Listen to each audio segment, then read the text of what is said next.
Good afternoon to all. So, this is Selvakumar from Mr.N.Selvakumar College of Technology and Department of Computer Science Engineering. So, now I am going to tell about the building blocks of mobile application with developing a broadcast receiver application using the different IDE.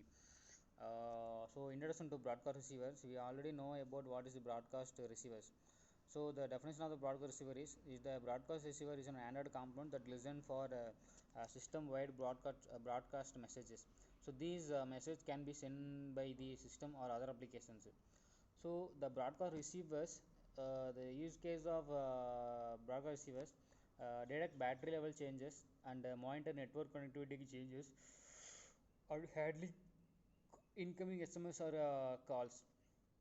The battery level changes, example low battery warnings, and the network connectivity changes like a Wi-Fi or a mobile data on off, and handle incoming SMS or calls, example blockchain blocking spam calls, and received system alerts like time zone changes and installations or boot completion. Third one is the types of broadcast. So we have an ordered broadcast and a normal broadcast. So ordered broadcast is a delivered sequentially, allowing high priority receivers to process the message first. And a normal broadcast is a send asynchronously. All receivers get the message at the same time. So the developing broadcast receivers application using ID Lab. So ID used the Android Studio, the official development environment for Android apps. So steps to develop a broadcast receiver. First ones, we have to create a new Android project in Android Studio.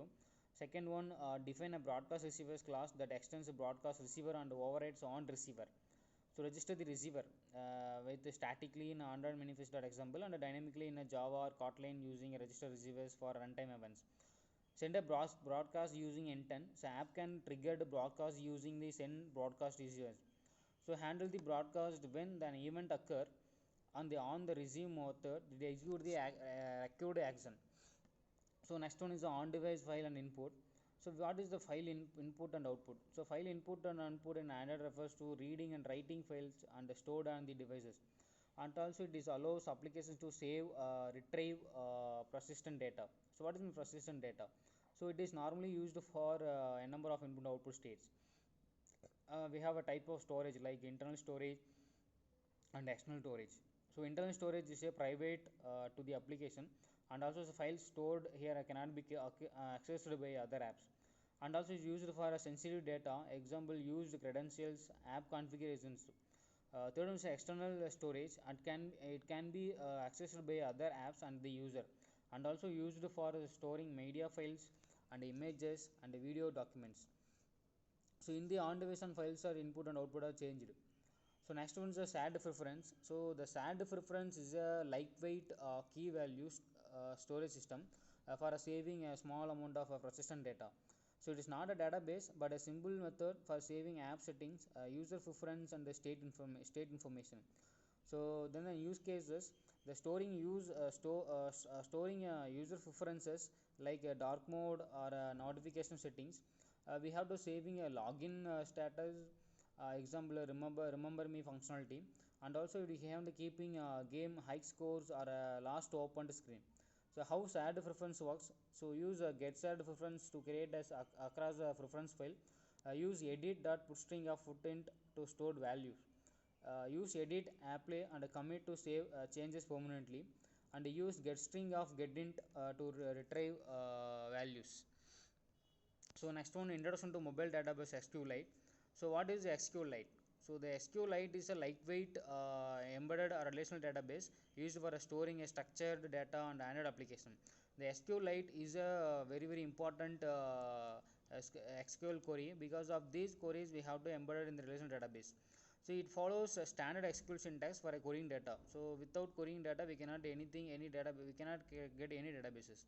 So unlike MySQL or PostgreSQL or SQLite, it does not require a separate server. It runs within application, because it is used in the when the server is free means we have to the server SQLite is going to execute it concurrently.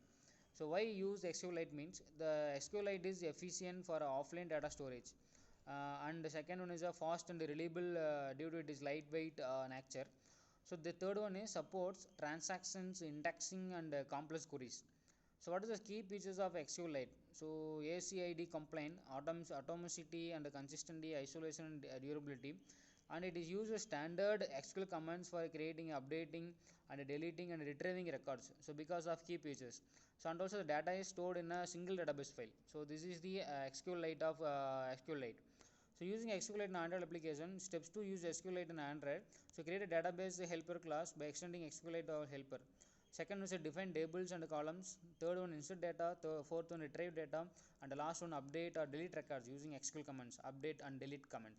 So example of use case of SQLite, storing user contracts or message, managing offline update, example saving articles for offline reading, and also keeping e-commerce order history in an application. So these are all the things are using the mobile app development using ID lab. Thank you.